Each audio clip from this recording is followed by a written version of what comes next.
In this video, we will review the connection from an I/O link master to an MVQ301. Ensuring that we have B ports on the I/O link master, we will be using a 5-wire patch cable to connect to the M12 male port on the MVQ301. From the female M12 port on the MVQ301, we will be using an EVC508 splitter to connect to the male M12 ports on the solenoids. Orientation does not matter.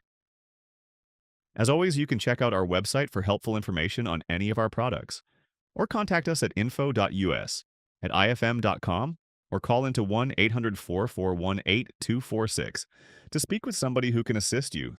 Thank you for watching and have a great day.